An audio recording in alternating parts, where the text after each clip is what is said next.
Bonjour à tous et bienvenue dans cette vidéo où nous allons parler de deux choses, mais la principale c'est le fiasco absolu de la Mac 4. Donc j'avais fait une vidéo pour l'annonce, mais j'avais juste montré les benchmarks et j'avais dit c'est une partie de l'annonce en fait, il faudra attendre les tests réels et il semble et en fait rien ne va en fait, c'est-à-dire que l'annonce était extrêmement hype, mais il n'y a rien qui va.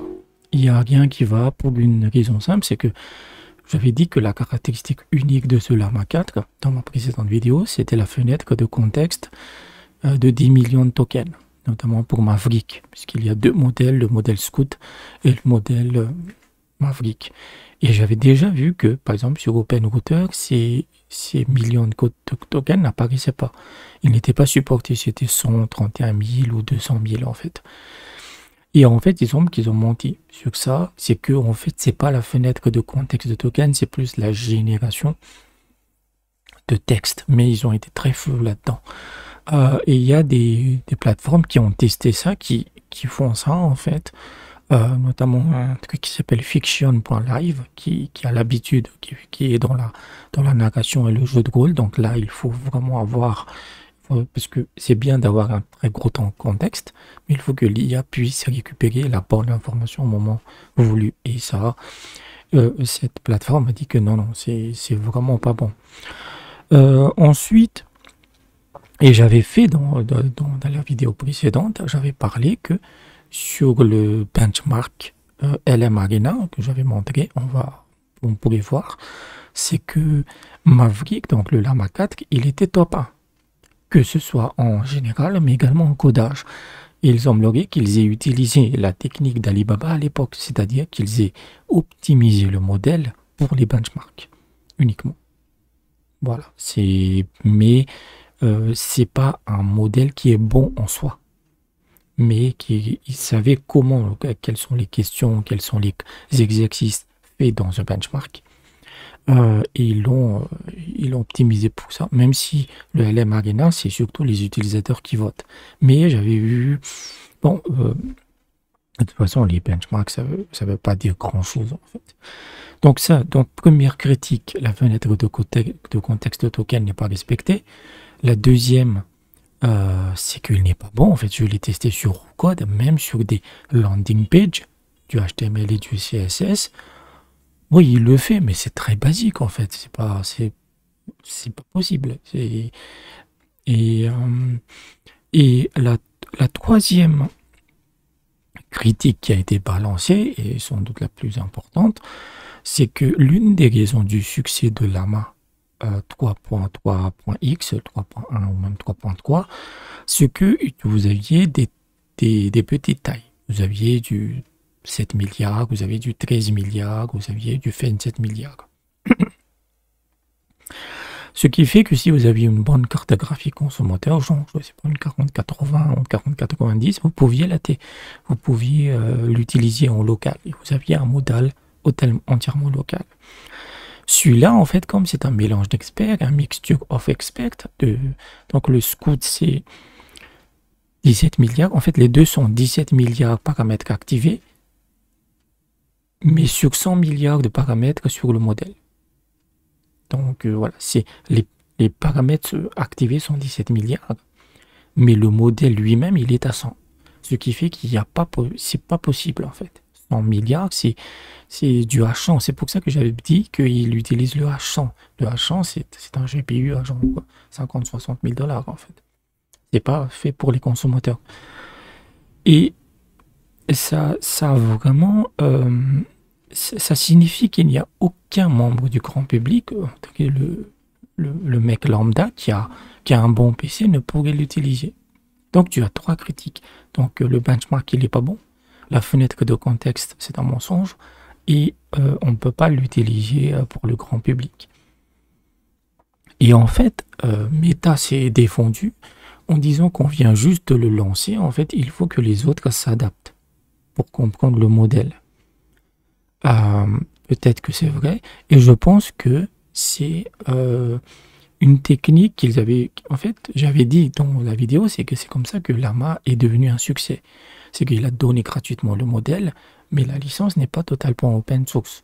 Le modèle, il n'est pas parfait. La communauté l'améliore, il le récupère. Donc la communauté récupère un modèle avec beaucoup de paramètres, mais c'était le cas en 2023, où il y avait l'open source n'avait pas de gros modèles, puisque tout le monde le gardait en propriétaire. Mais aujourd'hui, ça marche pas, parce que vous avez DeepSeek. DeepSeek, tous les modèles sont disponibles, et DeepSeek a été très intelligent. Quand il a publié le R1, ils ont distillé le modèle avec du Llama, donc vous aviez du 13 milliards, 7 milliards, 30 milliards, il est le plus gros modèle, et vous pouviez faire ce que vous voulez selon vos capacités. Et c'est terrible que Meta, en fait, soit toujours en 2023. Ils n'ont pas compris que 2 ans ont passé, que DeepSeek est arrivé entre-temps, et que j'avais dit aussi, hein, j'avais dit beaucoup de choses. Qu'est-ce que c'est que ça? J'avais dit beaucoup de choses.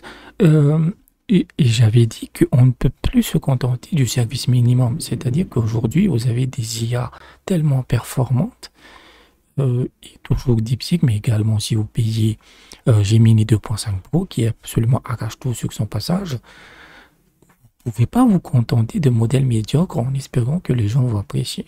Donc c'est un fiasco. C'est un fiasco. Et j'espère qu'ils se reprendront, parce qu'ils ont de bonnes idées. Par exemple, ils ont beaucoup parlé du fait que l'image et le texte sont fusionnés dans un seul token. C'est technique, mais ça paraît, c'est vraiment important. Et voilà, moi j'espère simplement qu'ils vont corriger le tir. Certains disent que c'est la panique, parce que Gemini est devant, OpenAI arrive toujours, il est toujours présent, les Chinois sont au taquet en fait, et donc lui il n'a pas grand chose en fait. Mais le pire, c'est qu'ils, s'ils avaient, même si le modèle n'était pas correct, mais qu'ils avaient gardé cette tradition de proposer des petits modèles, ça aurait plu aux gens. Alors que là, c'est un peu de l'arnaque, en fait. Donc voilà, c'est dommage. C'est dommage, surtout à cette période-là où tout le monde est vraiment en pleine forme, en fait, en termes d'IA. C'est dommage. Mais honnêtement, l'erreur est humaine. Je ne sais pas pourquoi ils ont pris toutes ces décisions. J'espère qu'ils vont le corriger. Ensuite, il y a une IA qui est apparue sur OpenRouter qui s'appelle Quasar. Quasar, juste je regarde comment il s'appelle totalement. Quasar Alpha. Voilà, c'est Quasar Alpha, qui est uniquement disponible sur OpenRouter, et son fournisseur, il est invisible, c'est-à-dire qu'ils l'ont caché. En fait, celui qui a créé l'IA l'a caché en fait. Donc dans le fournisseur c'est écrit Stills, et dans la description c'est dit que c'est un modèle qu'on a donné pour tester, pour avoir des feedbacks en fait, et pour le moment on pouvait l'utiliser gratuitement, donc les gens ont fouillé un peu. Donc en fait vous avez deux possibilités, il y a deux possibilités, deux hypothèses. La première en fait, c'est que certains ont trouvé le Discord sur OpenRouter, il y a un utilisateur qui est arrivé, c'est une startup qui veut un peu tester la température pour voir comment le modèle est accueilli. Voilà. Et la deuxième hypothèse, c'est un modèle d'OpenAI. OpenAI en fait a pas lancé ce modèle, voilà, justement pour voir un peu comment il serait acquis. Et il est très très bon dans les benchmarks, mais surtout il a une fenêtre de contexte de 1 million de tokens. Maintenant les deux hypothèses valent, hein. De toute façon on verra qui va le créer donc je vais passer un peu en desktop pour le montrer. Il est disponible uniquement sur OpenRouter, hein. Il n'est pas disponible, ouais.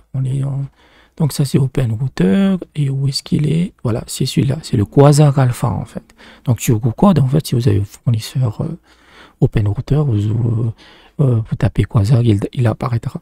Et vous regardez là l'utilisation des tokens, 166 milliards. Je pense même que c'est supérieur à Gemini en fait. Tout le monde l'utilise parce que sur le code et le raisonnement, il est vraiment bon. On le voit, hein. Hop. Donc on le voit dans la description, c'est un modèle un peu clock, c'est-à-dire vraiment on a balancé tout pour avoir des feedbacks. Il est puissant. Long contexte, donc il a 1 million de contexte, voilà, 1 million de tokens de contexte à la manière de Gemini. Il possède une bonne génération de code. Voilà. Et quand vous regardez le provider, en fait, parce que dans OpenOuter, vous savez qui le fournit, en fait, vous voyez, c'est Stills. Voilà. C'est-à-dire qu'il est caché, en fait. Donc, voilà. Et ça pourrait être en fait OpenAI parce qu'il a l'infrastructure pour gérer, parce que tout le monde commence à le tester en fait, et généralement les petites startups n'ont pas la puissance de calcul pour, voilà, pour gérer le uptime en fait. Je pense que c'est OpenAI qui ont testé le truc. Maintenant en termes de benchmark, là on a des vrais benchmarks, notamment le HyderChat hein, que j'utilise souvent. Parce que lui, c'est du vrai codage en fait, et je m'étonnais par exemple que la Macat ne paraisse pas dedans, pour cause il était très mauvais. Et le Quasar Alpha, il est là. Alors on pourrait penser qu'il est bas en fait, parce que le top 1, évidemment, c'est celui-là. Gemini 2.5 et 72%, c'est insane en fait. Mais le Quasar Alpha est juste derrière le DeepSeek, le V3.1, le nouveau en fait. Voilà, et il résout avec 94%. Et Eurocode, en fait, ils ont fait leur propre benchmark, et on voit qu'ils disent, ils le conseillent, ils disent, il est vraiment bon, en fait. Donc, ici, c'est le Quasar Alpha, vous voyez. Donc, le test à passer, c'est 174. Donc, en termes de benchmark, les exercices, 89% de réussite. Et si on le compare avec Gemini, voilà, 182, donc Gemini est supérieur, mais de 10 exercices et de 93%. Donc c'est pas non plus... la différence, elle n'est pas énorme en fait. Elle n'est pas énorme. Évidemment, il n'a pas de capacité de vision. Moi, je reste avec Gemini parce que si vous avez le top 1, pourquoi vous utilisez d'autres choses? Même si la limite gratuite de Gemini est vraiment chiante. Mais vous pouvez l'utiliser. Et c'est gratos. Je ne sais pas combien de temps ça va durer. Et il est vraiment bon sur le code. Sur le raisonnement aussi, je l'ai trouvé vraiment cool. Donc voilà. Mais je pense que c'est un truc d'OpenAI. Après, peut-être que c'est une startup qui a une idée géniale en fait. Mais si c'était une startup, jamais ils ne cachent en fait. Parce qu'ils ont besoin de cette publicité. Donc je pense que c'est une grosse boîte qui est derrière. Donc voilà. Voilà ce que je voulais dire pour cette vidéo. Petite mise à jour parce que j'ai été aussi un peu hypé. Hop, je repasse en mode cam. J'ai été un peu hypé par la Macat parce que la Macat, il faut pas jeter l'eau, le bébé avec l'eau du bain. Parce que Llama a beaucoup contribué à l'open source. Même les Chinois remercient beaucoup Llama. Mais c'est quand même un putain de désastre. En fait. Comment on pouvait prendre autant de mauvaises décisions en une seule fois? Alors que tout le monde attendait Llama 4. Donc, fiasco de Llama 4 et l'arrivée de ce mystérieux quasar alpha, en fait, qui fait des vagues. Donc, j'espère que je vous ai appris quelque chose. Si vous avez des questions, n'hésitez pas à aller sur PitchCon pour m'aider financièrement. Et je vous dis à bientôt.